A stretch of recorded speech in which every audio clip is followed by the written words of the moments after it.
Elysium 5 buzzed with life, the vibrant whir of alien commerce filling the air as Sergeant Alex Carter navigated the marketplace. The warm glow of bioluminescent stalls illuminated the faces of merchants eager to showcase their exotic wares, everything from shimmering fabrics to strange, aromatic foods. He caught snippets of conversations in languages that danced on his ears, the mixture intriguing yet mystifying. "Hey, Alex," shouted a voice, cutting through the din. It was his friend and fellow soldier, Jake Thompson, weaving through the crowd towards him. "What's up, Jake?" Alex turned, a grin spreading across his face. "Just finished my training session. You done saving the galaxy for today?" Jake chuckled, draping an arm around Alex's shoulder. "Until tomorrow," Alex replied, nudging him playfully. "I think I earned some downtime, don't you? Maybe find some dinner that doesn't involve MREs. Count me in." "Let's check out that alien cafe you were raving about," Jake said, leading the way through clusters of colorful stalls. They passed a vendor selling sweet-smelling pastries, the aroma wrapping around them like a warm blanket. "Do you ever wonder how we got here?" Alex pondered, looking around at the alien bustling around them. "How we ended up trading ideas with species that were once enemies?" "Every day," Jake said, his eyes scanning the scene. "I mean, I can't even begin to understand how long it took to get here. But it's kinda amazing, right?" "It is," Alex agreed. "People used to think we'd always be at each other's throats. Well, not anymore. What's that saying?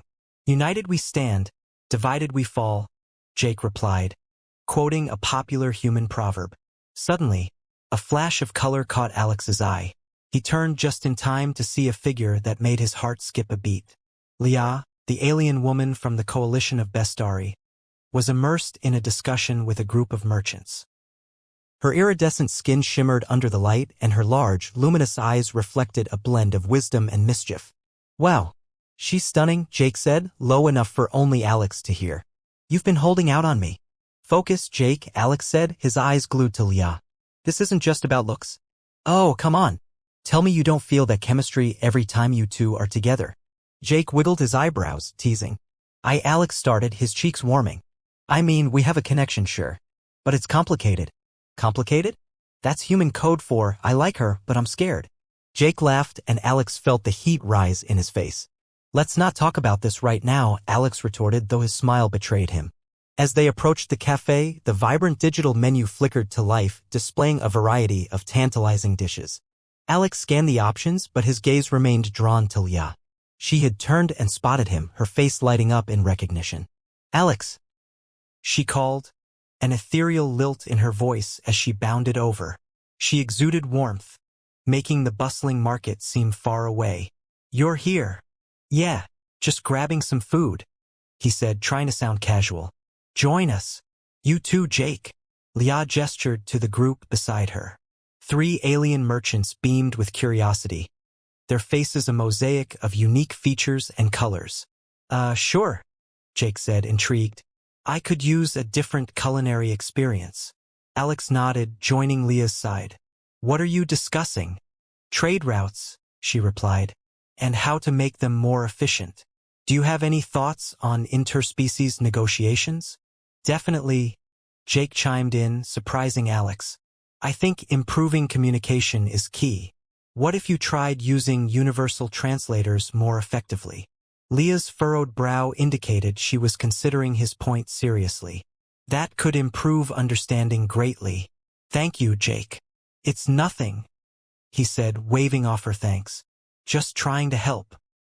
They settled into a cozy corner table, vibrant colors swirling around them as they placed their orders. As the conversation flowed, Alex felt an overwhelming warmth toward Leah. She was captivating, her intelligence sparking ideas in him that he hadn't known he possessed. "Your people are quite bold," Leah commented, looking directly at Alex. "The way you approached the coalition during talks was refreshing." "Is that a compliment?" he asked, feigning innocence. "Perhaps," she replied, a playful smile stretching her lips. "You approached with a sincerity that isn't common." "It's easy to be sincere when there's something worth fighting for," Alex said, reflecting on their shared mission to uphold peace among their species. "Is it daunting, fighting a war of words instead of weapons?" Leah asked, her expression turning serious. In my culture, we handle conflict differently. Believe me, there are battles every day. But words are powerful, he replied. I believe it's our duty to lead by example. She nodded thoughtfully, the conversation deepening their bond. Humanity has already shown great promise. And yet, here I am, opening up about feelings, he said with a chuckle, the atmosphere lightening again. Leah laughed, and the sound wrapped around him like music. It's good for you, no? Maybe. He met her gaze, the moment stretching between them, charged with an unspoken connection. I admire your bravery, she said softly, reaching out to touch his arm, her fingers lingering for a moment longer than necessary. Heat arched through him at her touch. Not many would choose this path, preferring the knife over the pen. Someone has to take the risk, Alex replied, heart racing. I believe in what we're doing here.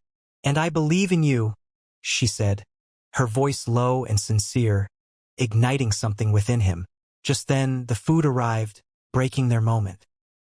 They dug in, sharing stories and laughter, the atmosphere infused with a heady mix of camaraderie and possibility. Each shared glance sent electric jolts through the air, making it a challenge for Alex to concentrate. After a while, he turned to Leah. You have so much to offer, he said, sincerity woven through his words. Your perspective means a lot. Thank you, Alex. I'm grateful for your friendship, she replied, and the depth of her eyes seemed to peer into his soul. As the evening unfolded under the twin moons, he felt a sense of clarity, of purpose. A new chapter began to form, not just for diplomatic ties between their civilizations, but for a bond that could bridge the gap between two worlds. With each laugh shared, each story exchanged, Alex understood this wasn't merely a passing conversation. This was the beginning of something profound, threading together paths that had once seemed impossibly divergent. Elysium 5 felt alive that night, and at the heart of it was the indelible connection he was forming with Leah. Tomorrow, he proposed as they wrapped up their meal, we'll brainstorm some ideas. Together. Leah smiled brightly. Together. Chapter 2, Shadows of the Past. The sun rose over Elysium 5, casting a kaleidoscope of colors across the sky and illuminating the bustling streets below. Alex Carter leaned against the railing of his balcony, sipping strong coffee, the rich aroma grounding him as he prepared for the day ahead. The memory of last night lingered in his mind, the laughter, the smiles, and especially Leah's soft touch. With a sigh, he set down his mug and headed out, determination igniting his steps. He had a proposal to work on, not just for the upcoming talks, but as a way to strengthen the bond they shared, both as allies and something more. At the conference center, delegates from various species were already arriving, their vibrant forms weaving through the spacious halls. Alex spotted Jake at the entrance, waving him over. Hey, you're looking serious. Jake grinned, nudging Alex playfully. Nervous? Not really, Alex replied, shaking his head. Just thinking about how to approach the coalition leaders. We've got to show them we mean business. Sure, Jake said, feigning disbelief. I see you're only thinking of diplomatic gestures. But what about having a little fun? You could always lighten the mood with a joke. Funny you mentioned that, Alex said, a wry smile forming on his lips. I actually have an idea. Why not make the presentations more engaging? Visual storytelling could work. Now we're talking. If we can make them laugh, that's half the battle. Jake clapped Alex on the back. The conversation faded as Leah appeared behind them, her presence commanding the attention of those nearby. Good morning, gentlemen, she greeted, a hint of mischief in her tone. What's this about making the coalition laugh? Alex glanced at Jake, suppressing a grin. Just brainstorming some strategies for today's meeting. Do you think they'd respond well to humor? Leah tilted her head, considering. It depends. Some species appreciate lightheartedness more than others. But I think your idea has merit. What if we introduced humor in the context of mutual understanding? Exactly, Alex exclaimed, emboldened. We could share anecdotes about our cultures and show how our differences have brought us together. Leah's eyes sparkled with excitement. Yes, like how humans developed puns to lighten the mood. Or how I can share a story about the Bestari and their festivals, brimming with vivid imagery and absurdity. I want to hear that festival story, Jake chimed in, leaning closer. It has to be weird and wild. Leah laughed, the sound warm and inviting. Oh, it definitely is. You will see the best of our traditions dancing on platforms made of floating leaves while we use bioluminescent paint to create art. Sounds fascinating, Alex said, his heart racing at the thought. Let's make sure to incorporate that into our presentation. As they delved deeper into discussion, Alex felt a swell of gratitude for Leah's perspective. She had a natural way of weaving stories that connected with everyone. Maybe we can practice together later, he suggested, glancing at her with hope. Definitely. I'd love that, she replied, her enthusiasm contagious. The meeting was set to begin, and they took their seats among the diverse assembly of delegates. As each representative spoke, Alex jotted down notes, occasionally stealing glances at Leah. She captivated everyone with her confidence and eloquence, effortlessly bridging gaps between cultural norms. Finally, it was their turn to present. Let's shake things up, Leah whispered to Alex as she stood beside him at the podium. You lead off and I'll follow. All right, here goes nothing, he said, taking a deep breath. He began recounting a humorous mishap from his early days in the military involving a botched drill and a rogue pelican that stole the spotlight. Laughter erupted through the room, breaking the tension. Alex felt a surge of camaraderie with the diverse crowd. Then Leah took her turn, recounting a bestiary festival gone awry, punctuated by tales of dancing elders losing their balance and colorful paint flying everywhere. The audience roared with laughter, and he felt a rush of gratitude for this moment they created together. Once their presentation wrapped, delegates approached them, enthusiasm in their voices. Your approach was refreshing, one alien said, spindly fingers gesturing animatedly. Very engaging, another chimed in, the excitement palpable. As Alex and Leah basked in the praise, Jake leaned in. Told you so, he teased, a playful smirk on his face. Leah turned to Alex, her eyes bright with satisfaction. You did wonderfully out there. I knew you had it in you. Thanks, he said, feeling a warmth spread through him. I couldn't have done it without you. Your way of connecting is remarkable. In the aftermath of the meeting, they slipped outside into the sun-drenched streets. Aliens and humans mingled, sharing news and ideas, the atmosphere vibrant and alive. You said you wanted to practice? Leah asked, glancing at him with an arched brow. How about right now? Right now? Alex hesitated, his heart racing. Is that a good idea? Absolutely. The more we practice, the smoother it will be for the coalition leaders tomorrow, she countered, a teasing grin playing on her lips. All right, lead the way, he replied, feeling the energy of the day thickening around them. They found a quieter corner, and the friendly banter soon turned into a lively collaboration. Chapter by chapter, they exchanged ideas, crafting an outline filled with humor and heart. The connection grew deeper with each passing moment, the intimacy palpable. So, what's the weirdest tradition in your culture? Leah asked, her eyes shining playfully. Let's see. Maybe it's singing off-key in the shower. Alex laughed. Not very interesting, I know. No, I think that's quite charming, she countered, her laugh ringing out like music. Charming is one way to put it, Alex replied, the warmth climbing his cheeks. But what about you? What's something absurd from bestiary culture? You might not believe me, but we have a festival where we celebrate the falling of leaves, which is basically a huge dance-off and paint fight, she explained, gesturing animatedly. It's chaotic but beautiful. I can only imagine how fun that would be, he said, captivated. I hope I get an invite someday. Consider it a promise, she said, their eyes locking. The moment stretched on, charged, and suddenly the air felt electric. It was the kind of moment where a million unexpressed feelings surged forth, and Alex dared to close the distance between them. He reached out, lightly brushing her hand, his heart pounding, and her breath caught. But before he could say anything, a commotion erupted in the distance, breaking the spell. A group of merchants nearby were arguing loudly, their voices rising in frustration. We should check that out, Leah said, shaking off the moment. If there's trouble, it could affect the negotiations. Yeah, let's go see what's happening, Alex agreed, feeling the tension dissolve but not entirely lost. Their shared connection would only strengthen with time. Together, they moved toward the crowd, ready to face whatever awaited them, bonded by their shared mission and the electric possibility of what was yet to come. Chapter 3, A Sacrifice. The tensions in the marketplace intensified as Alex and Leah approached the commotion. A crowd had gathered, their voices rising in a chaotic blend of languages. Alien merchants argued vehemently, gestures animated as they expressed frustration over what seemed to be a trade dispute. What did we miss? Jake asked, nudging forward to peer over the heads of those blocking their view. The Bestari are arguing about pricing with the Zorath. This is ridiculous. Leah responded, her tone laced with concern. If we don't step in, this could escalate beyond just words. Let's try to defuse it, Alex suggested, his resolve hardening. We can't afford to let disagreements spiral out of control, not with these coalition meetings coming up. Agreed, Leah said, her eyes sharp with determination. We need to show them cooperation is key. They pushed through the throng until they reached the front where two distinctly separate groups were shouting at each other.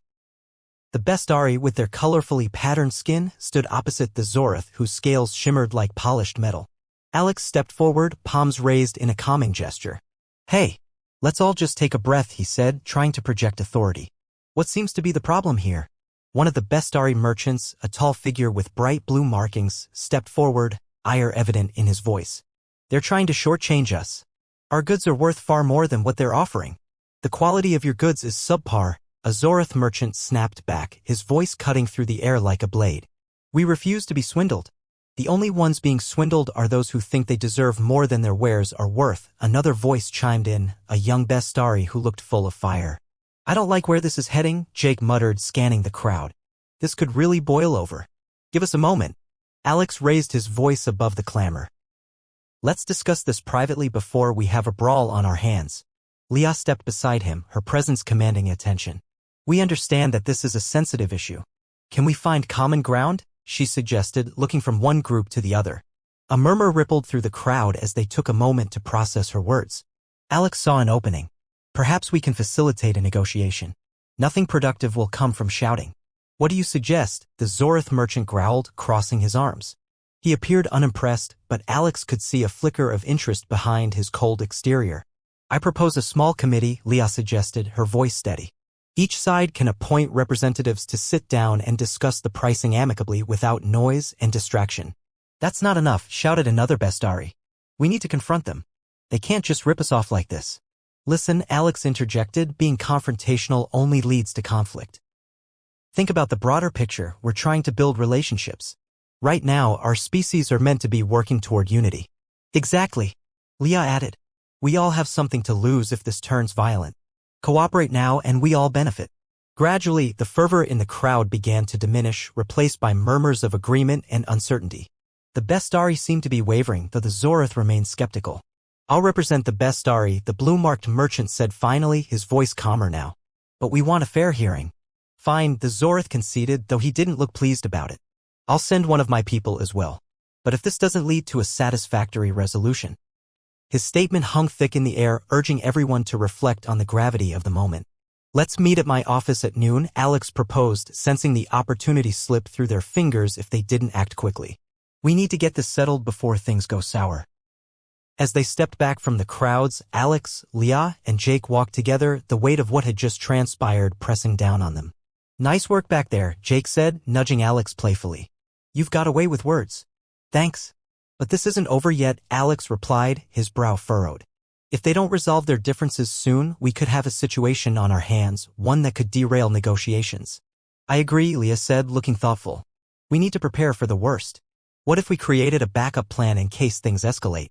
Good idea, Alex nodded, grateful for her proactive nature. Let's brainstorm solutions in case they can't agree. We can't let this conflict overshadow everything we've worked toward. As they approached the cafe they had frequented before, Alex could feel the tension off the looming negotiations. They settled around a table and Alex began drafting key points for their backup plan.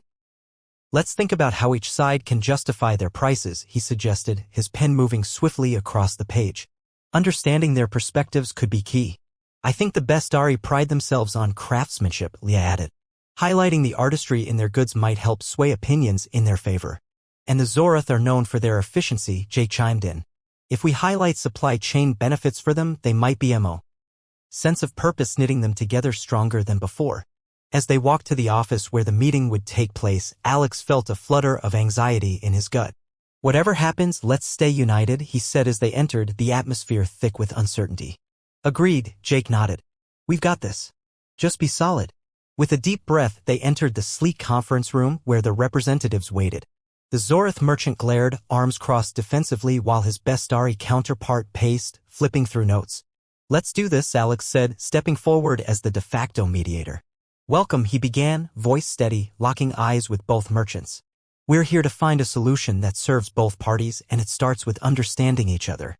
The others appeared begrudgingly interested, and he began outlining the advantages of cooperation. Meanwhile, Leah and Jake seamlessly interjected with key points, highlighting the creativity and value both sides held. But just when progress seemed to be made, disaster struck. A loud crash erupted from outside the building, sending a wave of panic through the room. Alex rushed to the window, heart racing as chaos unfolded outside. A group of insurgents, clad in mismatched uniforms, clambered into view, shouting and waving weapons. A palpable tension gripped the air, and the merchant's eyes widened, fear replacing their earlier confidence. "What the?" Jake blurted out, moving to the window.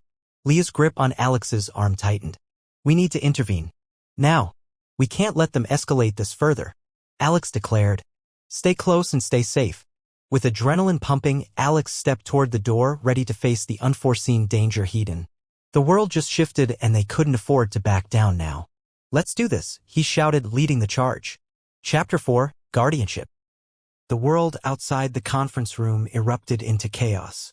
Alex burst through the doorway, heart racing as he hurried into the fray. The clamor of shouting voices drew him toward a dwindling crowd, where a group of insurgents brandished weapons and yelled fervent slogans. "Back off!" A Zorith merchant yelled, trying to protect his goods. Other merchants at the market square had already scattered, fear taking hold. "Stop this!" Alex shouted, raising his hands in a gesture of calm. "We don't want any trouble. Then they should pay what they owe," one insurgent bellowed, brandishing his weapon wildly. His eyes were wild, and he seemed unhinged, a beacon of reckless intent. Leah caught up with Alex, her expression taut with determination. "This won't end well if we don't defuse the situation." "I know," he replied. "We need to approach them carefully. Let me talk. Just be careful. No sudden movements," she urged, moving closer to him but hanging back, aware of the tension that hung thick in the air. Alex took a steadying breath, pushing his fear aside. "Hey, if you're angry, I get it. But fighting isn't the solution," he shouted, focusing on the leader of the insurgent group. "We can talk this through." "Talk?" the leader sneered, his grip tightening on the weapon. "You think talking will fix everything? The coalition and these traitors are robbing us blind." "I won't pretend it's perfect," Alex said, trying to maintain a calm demeanor. "But violence isn't the answer. You'll only make things worse." Leah stepped forward. "We can help address your concerns," she added, voice steady but urgent. "Let's find a way to resolve this. We're here for peace. Let's work together, just like we did in the negotiations." The insurgent leader faltered for a moment, visibly considering her words. The murmurs from the other insurgents reflected uncertainty. "How can you guarantee anything?" he shouted back, defiance in his tone. "Because I care," Alex said, his voice rising. "Leah and I have seen both sides.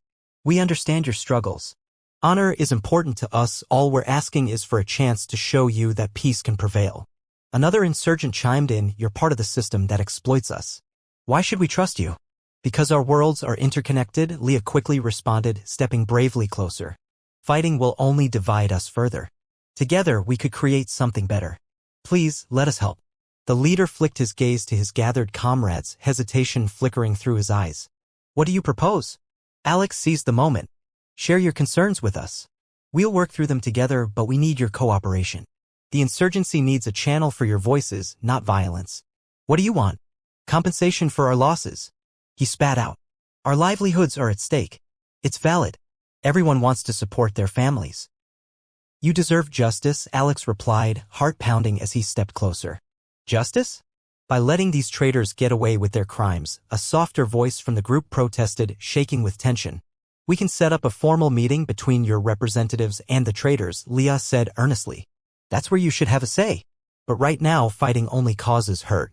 The insurgent leader's grip on his weapon eased slightly. "And what's stopping you from turning your backs on us?" "Nothing," Alex said honestly.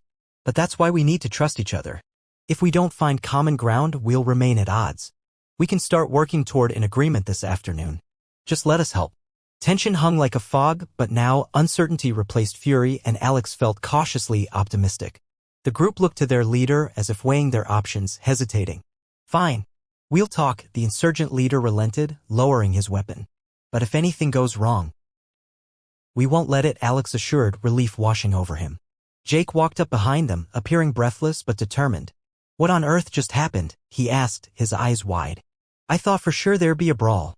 Yeah, not today, Alex replied, still feeling adrenaline coursing. It worked out, but we have to keep pushing for peace. I saw you both out there, Jake said, incredulity coloring his voice. You were amazing. Thanks, Alex said, but his thoughts turned to what lay ahead. Now we have to make sure that meeting actually happens. We need to hammer out details and keep everyone in line. Leah stepped away momentarily, taking a deep breath. That was close, she said softly, letting herself relax. Too close, Alex agreed, glancing around. I thought we were going to have to fight there for a second.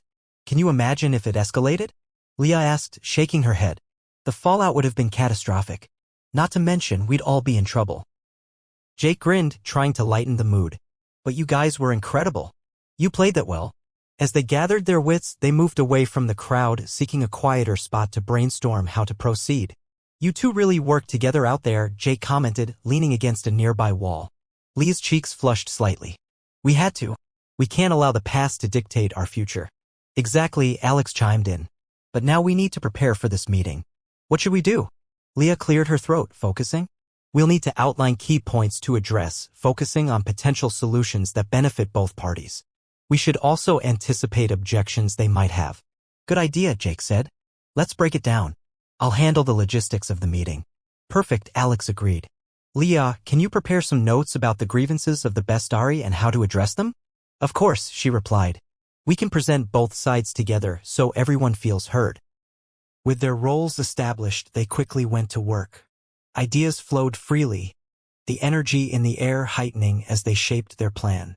A shared determination forged a bond among them, and it felt electrifying. After what felt like hours, the sun began to dip toward the horizon, bathing the surroundings in golden light. Whispers of the outside chaos faded as they honed their focus, capturing the urgency of the mission ahead. Just as they finalized their presentation, Leah leaned back and let out a breath. I believe we're ready, she said, though her eyes reflected a mix of excitement and nervousness. Let's hope this goes smoothly, Alex replied, a hint of worry creeping in. But we've laid the groundwork. We'll guide them toward constructive dialogue. Together, we'll make this work, Jake added, punching the air. We've got this. As they moved toward the site of the negotiation, the tension began to return. The streets were filled with murmurs of anticipation, and Alex couldn't shake the sense of impending consequences. Ready? Leah asked, her voice steady but soft. Let's do it, Alex said, gathering strength from her presence beside him. With heads held high, they stepped into the arena, a collective force eager to bridge divides and forge possibilities. Together, they would confront whatever lay ahead, determined to find a way forward in the tangled web of their new reality. Chapter 5, The Legacy Lives On. The conference room was alive with tension as delegates from both sides filled the seats. Alex stood at the front, glancing nervously at Leah and Jake seated near him. A sense of urgency lingered in the air, a reminder of the chaos they'd averted just hours before. We can do this, Jake whispered, a reassuring nod in Alex's direction. We've worked hard to get here. Yeah, Alex muttered, his heart racing. But I can't shake the feeling that this meeting is pivotal. Pivotal? More like the most important thing we've ever done, Jake said, his tone filled with determination. Let's focus on making it productive, Leah chimed in, adjusting her notes. We need to navigate through their concerns and present solutions that benefit all. As the last delegates filtered in, Leah caught Alex's eye, a calmness in her expression easing the anxiety bubbling in his chest. Remember, we're in this together. Right, he said, straightening up. We've got this. The Zorith representative took his seat, exuding an air of arrogance that rubbed Alex the wrong way. Let's get on with this, he said, eyeing the Bestari. We don't have all day. Right, Alex started, stepping forward to address the crowd. Thank you all for gathering here today. We're here to discuss the recent issues surrounding trade agreements and make sure both sides feel heard. The Bestari representative, a slightly older merchant with colorful markings, H. We have grievances. Our goods are consistently undervalued and we're tired of being ignored. I understand your frustration, Alex replied, trying to maintain a calm demeanor. That's why we're here, to find a viable solution that works for everyone. Easier said than done, another Zorith delegate chimed in, crossing their arms. You think we'll cave to demands without solid proof of quality? Your goods aren't worth the effort. Let's not leap to conclusions, Leah interjected, stepping up beside Alex. We have examples of the best craftsmanship and data that outline the true value of their products. Data? The Zorith scoffed. We need action, not numbers. Action requires a foundation of trust, Alex countered, trying to defuse the growing hostility. What if we organized a joint exhibition? A display to showcase the quality of Bestari goods. An exhibition? The Bestari representative mused, his furrowed brow considering the proposal. It could work, but only if the Zorith agreed to participate honestly. Of course, the Zorith replied, a hint of reluctance in his voice. But you must ensure your best products are available. No more half-hearted attempts. Absolutely, Alex replied, heart-pounding. Everyone deserves a fair chance. And how do you propose we assess this quality? Another Zorith questioned sharply. Leah placed her notes on the table, her tone measured. We could create a panel of neutral observers. Let them judge the craftsmanship without bias. Sounds good in theory, the Zorith scoffed. Then let's try it, the Bestari merchant countered, looking for an ally in the discussion. Let's put our best foot forward. Let me be clear, the Zorith leaned forward, his gaze hard. If this fails, the consequences will be dire. Agreed, Alex replied firmly. But let's focus on progress. If we work together, we can overcome these challenges. The delegates continued to converse, voices mingling into a buzzing conversation. Alex could sense the shift as more merchants began to express interest in collaboration, shifting the dynamics in the room. Good job, guys, Jake whispered to Leah and Alex, his enthusiasm infectious. Seriously, you both are great at this. Leah beamed at the compliment, glancing at Alex. We're in this as a team, she stated. We need each other to SD. Let's keep the momentum going, Alex said, feeling invigorated. We're making headway. Finally, after several rounds of debates, they settled on a proposal, a joint exhibition showcasing crafts from both species, with representatives from each side observing. A date was set and the atmosphere shifted from hostility to tentative possibility. Are we done? The Zorith asked, looking at the assembled group with impatience. Not quite yet, Alex said. We need to ensure that the event is adequately supported. We should pull resources together and market it well to encourage attendance. Fine, but this better be worth our time, another Zorith delegate retorted. It will be, Leah assured. We'll work hard to make this a success. With the meeting wrapping up, the air buzzed with a mix of cautious optimism and lingering skepticism. Alex glanced at Leah, feeling a sense of pride swell within him. We actually did it, he said, barely able to contain his excitement. I can't believe how quickly that turned around, she responded, her smile lighting up the room. It feels like we've taken a giant step forward. Agreed, Jake said, the enthusiasm lighting up his face. We've set the groundwork for something great. As delegates began to file out, Alex approached the Bestari representative. Thank you for your cooperation. This is a crucial moment for both our peoples. The merchant nodded, his expression more relaxed than before. If all goes well, perhaps we can expand our alliances further. Exactly, Alex said, shaking the merchant's hand. We can continue to work together. Once free from the confines of the conference room, they stepped outside. The sun hung low, casting long shadows over the bustling marketplace filled with sounds of laughter and chatter. There's still a lot to do, Alex said, glancing at Leah. But I'm feeling good about this. It's a start. Absolutely, she replied, her voice filled with hope. We've built a foundation today. You know, I really didn't think we were going to pull that off, Jake added, basking in the post-meeting success. But we did. You two make a great team. Thanks, Jake, Leah smiled. We couldn't have done it without all of us together. As they strolled through the market, Alex felt the weight on his shoulders lift. The outcome of the meeting marked a turning point, a moment where both sides could see the potential for peace. With smiles and laughter echoing around them, Alex caught Leah's eye. For a fleeting moment, he felt the spark of connection reignite. You know, Alex began, his heart pounding. This is all thanks to you. Thank you, she replied softly, the warmth of her gaze unwavering. But we all contributed. Maybe we should celebrate, Jake suggested. I'm sure there's a spot in this market that serves the best food. I'm all for that. Alex agreed, a grin spreading across his face. It wasn't just about the negotiations, the warmth of camaraderie radiated. As they walked side by side, Alex felt the weight of uncertainty dissipate. Their future was uncertain, but with each step, he felt lighter, buoyed by a collective drive towards something better, together. They approached a stall selling colorful delicacies. Laughter floated through the air as they picked items to try, savoring the small triumph beneath the colorful canopy of Elysium 5. The journey ahead would be long and challenging, but in that moment, surrounded by friends and allies, everything felt possible.